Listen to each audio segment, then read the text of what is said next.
Welcome back to Waterbox Live Fish Heads on another Thursday evening. Yep, and we are back here with part 3 of our salt and freshwater builds. We're doing kind of side by sides, and this week is all about fish, so it's gonna be very exciting. Yes, adding some life to it. We got some Yeah. pretty cool fish to add today. I do want to mention real quick. First, number one, if you haven't already, smash that like button, subscribe to the channel, hit that notification bell because we are here every week. I do want to mention real quick before we get started. In the U.S. specifically, we did just receive a whole new shipment of cubes. So we got the 10, 15, 20, 25. Clear minis are on sale. $30 off each model. So definitely check those out if you're looking into getting into one of these clear minis or a cube. Yep.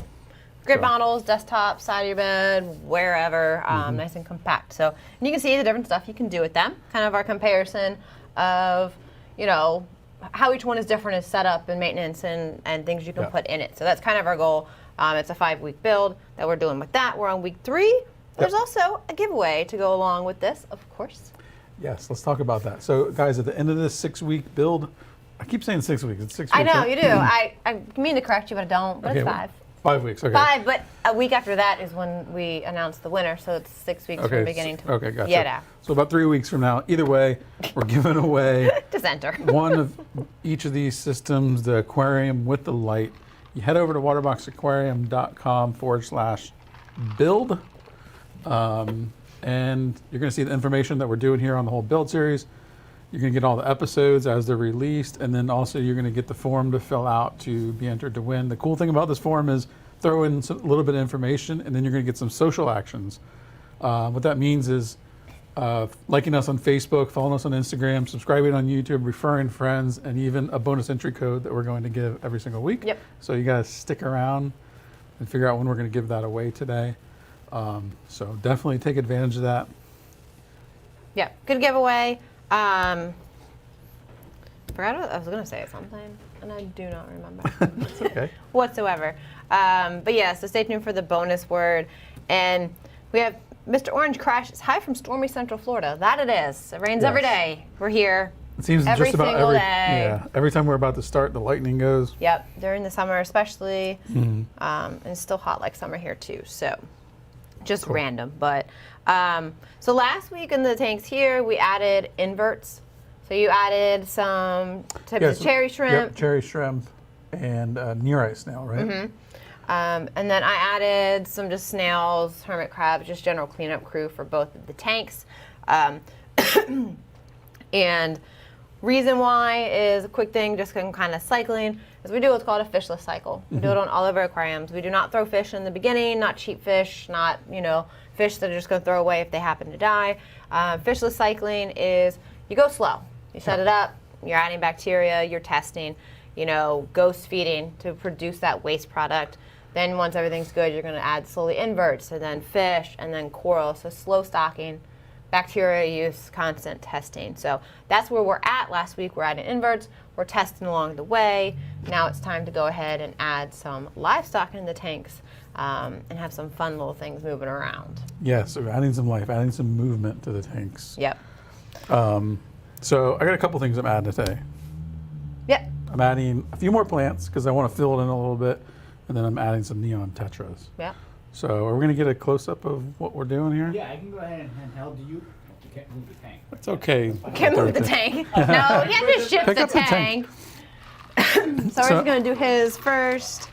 Yep, I'm adding an additional pretty large sword here in the back just to fill it in. Also, what this is going to do is hide the filter quite a bit. Yep, and you're actually using the Micron, and these are great for the clear line, for the smaller clear minis. They're very compact, they have good flow rates, and they really do keep the water really clean with minimal impact to the visual of your tank. For these size tanks where you really don't need to get into a canister, this is our preferred one for your clear minis, is to use these. And they are very small, but they're mighty little pumps. So that definitely fills up that back corner. It looks really nice. As you can see, that filled it in, hid the filter a little bit.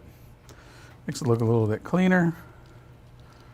And then I also have some Java ferns. Where do you think I should put these? So Java fern does not want to be rooted in the gravel. If you root the rhizome of Java fern or like Anubias type plants, they will rot. So you do want to put them onto the wood or wedged between rocks. You do not want to submerge them into the gravel.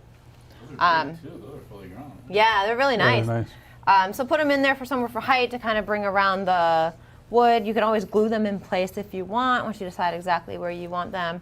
But these are really nice if you've got like rock structures or driftwood in No the pressure tank. here. I'm just going to get them in here so we can get to the fish. Yeah, and like I said, glue them down along rock, Yeah, wood, whatever you feel. when we're off camera, I'll do a little bit more work. So when we come back next week, It'll be nice. we can and check that out. organized. Yeah. And drop-off fern can pretty much live in anything.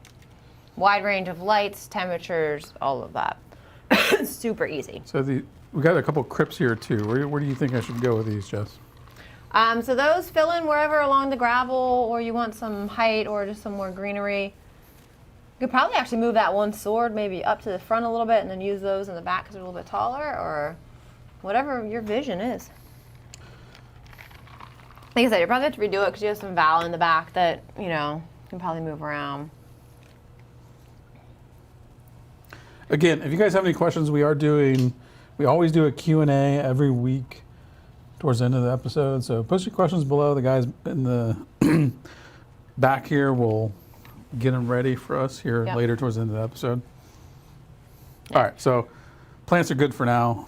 Again, I'll go back after. I feel like freshwater, you have way more adjusting than like a Yeah. saltwater because you just don't have a rock structure that's kind of set. Like the plants, you like really kind of, it's an art form. I think Right. with plants is like really figuring out where they complement each other in heights and stuff like that. So I feel like when you put plants in, you're like always going to go back and be like, no, I don't think so. Right. And I've come in here every week and kind of adjusted it and moved stuff around. So Yeah. just to get it in there. It while takes we're some on time to camera. stand back and like think about, Yeah. change it up. So that'll be done during the not show time. So What do you I- got here? So I did go with the classic Tetras, just because I really like these because they add some blue to the tank, which is not typical. Like the color, you don't really see Yeah. much blue in a freshwater tank. Very striking fish. Yeah. These guys have been acclimating. You do want to make sure you acclimate your fish before going to the tank. Yes, even freshwater, you want to acclimate. And they are very paled out right now. They're not happy with you Yep. from their travels from the fish store today. So they will brighten up a lot, and they're schooling fish. So a big group of them is ideal because they're going to stay together. They're going to be happier. They're going to feel more safe. They're going to be more active when they have lots of their buddies. So most of the time with tetras, at minimum 6 together is really going to make them happier. The more you can put, the merrier. As long as you're cautiously monitoring how much fish you have and all that stuff. There you go. So once they already kind of mostly found each other, and you can see that color starting to come through a little bit more. Well, no, not. They're pretty bright in the camera, but Yeah, that red and blue, I don't know, it just really adds kind of like a pop to a freshwater tank where most of it's kind of like the natural colors. the camera does like not want brown to and grab green. the blue. No, not Oh, yeah. So those guys, once they settle in, they're going to be a nice big group just over in the open water, schooling around. I think it is, like you said, a great choice for especially a smaller tank to be the focal school of fish Yeah. on there. And they all went to the corner, Yep. hiding for hiding their off in the corner. lives. They are very unhappy with their day so far. Fish don't really appreciate the whole live stream aspect very much.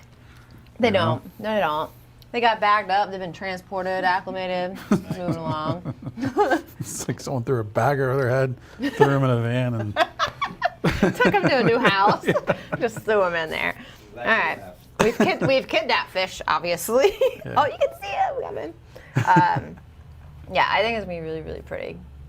Yeah. All right, so here over on the saltwater side, I'm not as much fish as I am inverts, I guess, on this one, just because Yeah. I think with a smaller tank and a nano, you can really appreciate a lot of inverts and things that you cannot really see or would get eaten or really just disappear in a big tank. So I'm really excited for this setup to be about some more unique stuff, Yeah. which is cool. So first thing I'm adding are called sexy shrimp, and these guys are amazing. So these little guys, very small shrimp, they don't get big. They should not go in with wrasses and other fish that can eat them because they don't get big.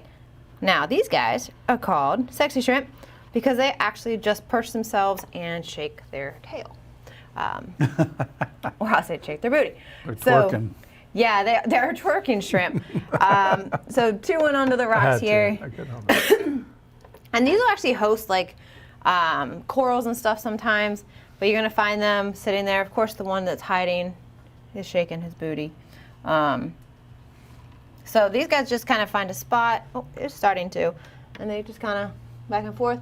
They're pretty chill. And they're just a lot of fun to watch. But you can imagine this small shrimp in a bigger tank. Yeah, I'm not Almost gonna see 'em. impossible to Yeah, find. They disappear. Down in an overflow, something like that. So these guys will be fun, and they're gonna have they're gonna climb around the different corals, and they get along. So you can put a big old herd of them together if you want to. They can be a little bit harder to find, some of these cool nano stuff, but definitely let your local store know or check online. They're definitely worth it in a nano tank to have some cool stuff. And in relation to that, my fish choice is a pistol shrimp and goby pair. Love it. Love it. That's one of your favorites, isn't it? This is like one of my favorite things in a tank. And once again, in a bigger tank, it is a little bit harder to appreciate. So my goby is a Randall's goby. Come on, buddy. Go. And always when you get fish, don't add the water because you never know what's in it from your store. Ah. I turned my arch. He's going towards you. Yeah. Yeah, he's right back there. That's a He's right really on the pretty perch. fish. Yeah, so this is Randall's. They get a couple inches long, fairly decent size, but it's gonna be like one of the main fish that are in here. What goes on with these guys is they're natural burrowers. They're going to burrow into the sand under the rock. When it's just them, they're not that great at keeping their burrow extensive in their tunnels, so they tend to just kind of have a very short system. When you add a little pistol shrimp friend, because these are meant to pair with pistol shrimps, they're found like this in the wild, is the pistol shrimp is an amazing digger. And their whole day and night and all their life is spent making tunnels and keeping them clean and restructuring them, making new openings. And he's basically going to make a ton of little tunnels and stuff for the goby. And in return, because he is blind, the goby's going to protect him from stuff. Bring them food, make sure that nothing predator-wise is going into their tunnels. So they have a symbiotic relationship. They can. Lost your camera. Oh no! They can live without each other, but I think they're just happier when they're together. Yeah. And it's a lot of fun to watch because that pistol shrimp's taking his things, constantly just digging out in the sand and making tunnels and taking shells to build the walls. And then the goby's just chilling there, like, yeah, I'll take care of you. You got the VIP service. He does have a VIP service. And you'll see that actually the shrimp will keep an antenna on the goby. And the goby would actually make a certain movement that tells the shrimp there's danger. And that's when the shrimp retreats into the tunnels. Yeah. And if you guys are wondering this really neat rock scape that she's got in here, this is the CaribSea nano tree, right? Yes, I'm waiting for feedback, see what people think of the this as far as using in nanos and stuff like that. Yeah, it's a really cool setup. It's, I think, 3 rocks. So there's a base and then 2 arches, and then there's a rod that runs through the center. Makes it super easy to aquascape a tank like this. If I very was buying this open. tank, that's what I would buy. Very Sure. open thing. And my vision here is going to be like a lot of flowy, kind of wavy movement, which having all that water flow around it is going to be really good for those types Look of how cool that coral. looks, though, like up in that shot. Yeah, no, I like it. I like the way the rock has turned out. I don't know if you're supposed to make Oh, Oh, now we're just looking at it. There we go. Ooh, look at them. So they will find each other. Basically, the shrimp's going to go hide and make some burrows. Goby's going to be like, yo, hey, I know, let's be some friends, and then they're going to live together. so they gotta warm up to each other. They do. first. They got to find each other, and then they pair, and then they're pretty much inseparable. Is at there a that point. chance that they won't pair? There is a chance, but they enjoy. Yeah, they're beneficial. They're beneficial to each other. So if they exist now, like if you put these in a really big tank, and the shrimp went to one end and the goby went to another, they may never find each other. What you can do a lot of times is put the shrimp in first and let him kind of find a spot, and he'll start digging right away. Once he's kind of dug a little area, then take your goby and try to like release it almost right by that hole. If you can just space, like keep the goby in the bucket for an hour or two, let the shrimp do this thing. And then a lot of times they'll just find each other a little bit faster. These neons have brought a lot of their color back. They have. Yeah, good. Happened pretty Maybe you quickly. Nick, can you flip over to this camera here? Real quick. Here they are. Yeah. Once they're not as mad, they'll be more open and up. Yeah, but like up that's in the gonna water look column. so pretty with them schooling around Yeah. against the vibrant green. And I like with your darker substrate too. It's like the perfect fish Yeah. against that. What's really dark neat background. about this tank is like within just a few weeks, 3 weeks, we have a really cool, filled in, nicely aquascape, just like a neat setup. I feel like it looks bigger than 16 gallons too. Yeah. So I think the wood really like brings some depth and stuff to it. So I think they're coming along really nicely. As you'll see, a lot of differences here between freshwater and saltwater. Yeah. You got a big school of tetras. You got plants. You got color. Currently, saltwater side is still slowly kind of trucking through. Saltwater stuff is more sensitive. You do need to take a little bit more time with it. Either way, we're adding bacteria and monitoring both the tanks. But, there is a distinct difference of how quickly you get a full established look in an aquarium between fresh and salt. So kind of one of those things to consider. You can get a freshwater tank and within a few weeks, full, vibrant, lots of fish, plants and everything, where this tank will take the next couple months to really get to that full packed look to it. Right. So, but I think both of them looking really nice. Cool. So again, if you guys got questions, post them below. Again, we are giving away 2 of these tanks at the end of this series here in a few weeks. Yep. So head over to waterboxaquariums.com/build, put your info in, and you get a chance to win them. Yeah. We got some questions up here. Yeah, coming up. Not many. It's a slow day. What y'all doing today? What's happening? I want to know what team you guys are on, Team Fresh or Team Salt. Oh, he's gonna Maybe make it's it. going to flip. Maybe it'll switch this week. Team Fresh or Team Salt? I What do you know, guys somewhat think? biased because our viewership is saltwater, but I feel like it would be great if you brought some people who are like, I don't like freshwater, to the freshwater side. Yeah. I'm saying freshwater's pretty cool. Maybe I'll set up a small one. Sexy shrimp are great for refuge. That's actually true. That's a great place for some really unique inverts is down in your refuge because it's protected from any other fish. There's a ton of cool things. Sexy shrimp, pom-pom crabs. There's different types of pistol shrimp or just other sort of like that, urchins. You can actually make your refuge a lot of fun. Yep. Thank you, Jim. Mr. Orange Crush is asking, my green Gobi's been riding solo. He never paired up with anything. Also, there is this consideration that not all gobies are meant to pair. And not all gobies pair with the same type of pistol shrimp. So there are a lot of gobies out there, even though they are gobi, they are not the symbiotic ones that are going to pair with the pistol shrimp. And then your 2 main pistol shrimp are going to be red banded and tiger pistols. They don't necessarily always mix to the same type of goby. So that could be part of it, or they just never really found each other or bonded, or it's very rare for 2 of them to be in the tank together if they're the right kind and not find each other and have that relationship. Cool. Thank you for the question. Christopher says, would you say it's easier to start with a smaller tank? Well, it's a catch. Okay. Smaller tanks are easier to get going kind of financially and just in speed. But technically, the smaller the water volume, the more likely or more quickly that things can go wrong, and you have to be very careful in your water quality. Yeah. If you have 16 gallons versus 100 gallons and something goes wrong, there's a lot more dilution. There's a lot more wiggle room with it. So I would say whatever you can fit and afford, start there. It doesn't have to be small. If you've got the room and you can do 100 gallon, I say just kind of jump in and go for it because it is going to be overall easier. I think a lot of people get too small of a tank if they're really new and don't have a lot of good guidance or the wrong guidance, and then they aren't successful, and then they don't think that they could do anything bigger or don't want to do anything bigger. Right.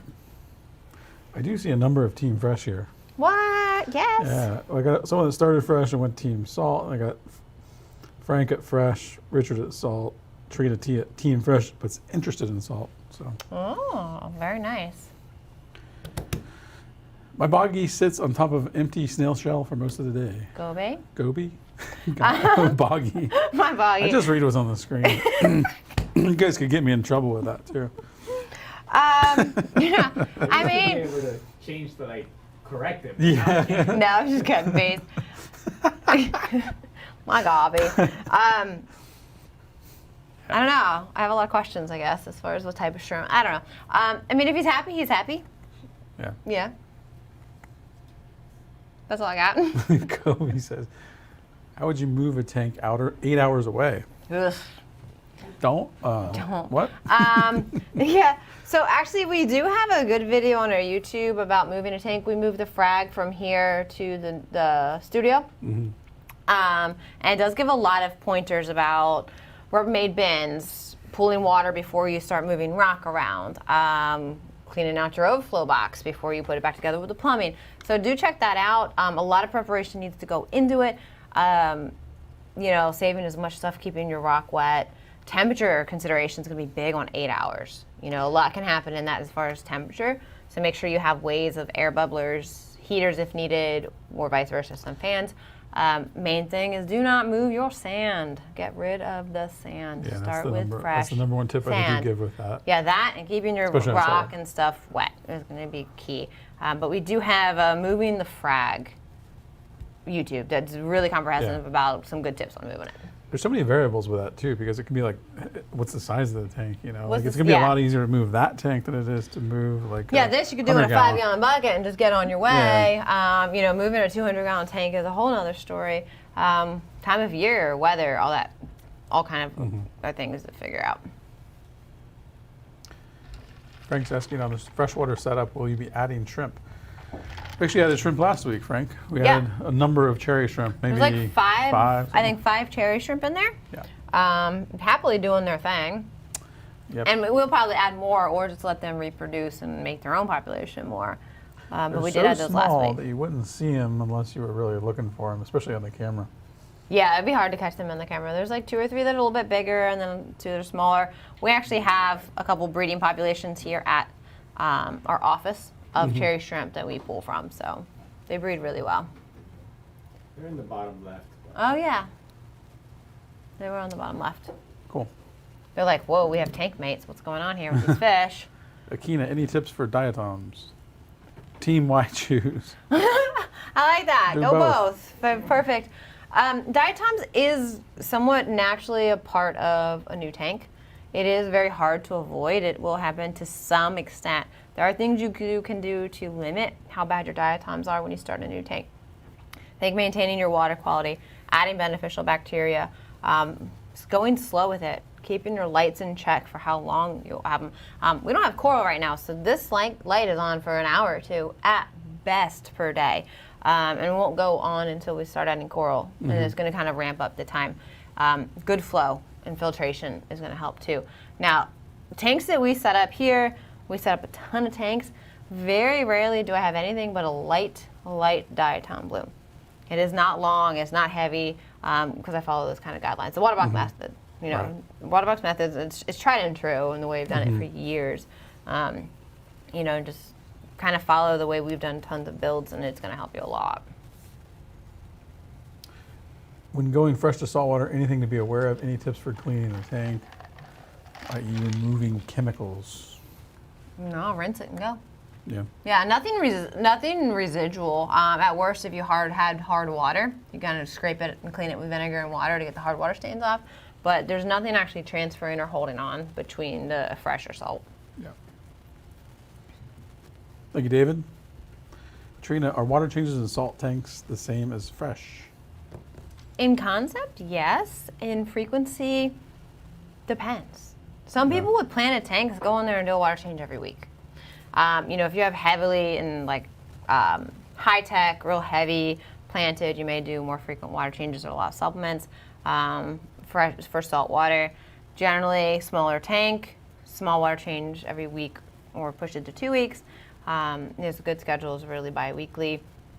But technically freshwater, when you have live plants, you can usually go further in between water changes. But it's still good practice, like every 2 weeks, if it's fresh or salt, get all those new elements in there from your water, refresh it up, keep the nutrients down.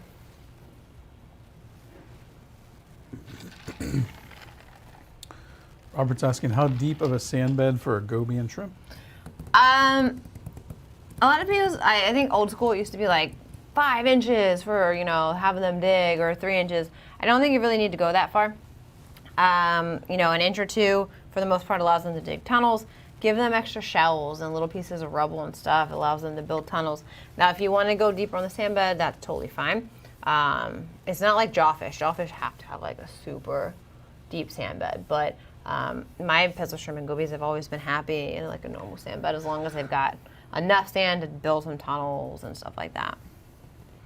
And do note, gobies can jump. There will be a lid on this because we have the mesh lid for the Cube 15. That will go in there just as a safety precaution with the Gobi. Yeah. Awesome. So again, you guys, if you haven't already, smash that like button, subscribe to the channel. We're here every week. We appreciate all the questions. We appreciate you guys tuning in. We have a bonus word. We do. Are we ready for it? We're ready. All right. Bonus word for this week is Clear. clear. Again, head over to waterboxaquariums.com/build. If you've already filled in the information, it should just pop up for you where you can click the button to put the bonus word in. Yep. And every single week while we're here, there will be a bonus word giving you the extra entries into the giveaway. So definitely make sure, if you've missed any episode, go watch them. Or just make sure you tune in every single week. And we're back here next week doing some more fun stuff with these tanks. So next week's going to be plants, coral, just kind of continuing on with the stocking of both of these things. We have 2 weeks left. 2 weeks left, yes. Okay. Yeah. Cool. So, Alrighty, guys. Well, we appreciate y'all being here, and we will see you next Thursday. see ya. Thank you all for watching. Remember to smash that like button, subscribe to the channel, and hit that notification bell. And also remember, you can visit us online at waterboxaquariums.com. Also join our official Facebook group. Thanks for watching live. See you next week.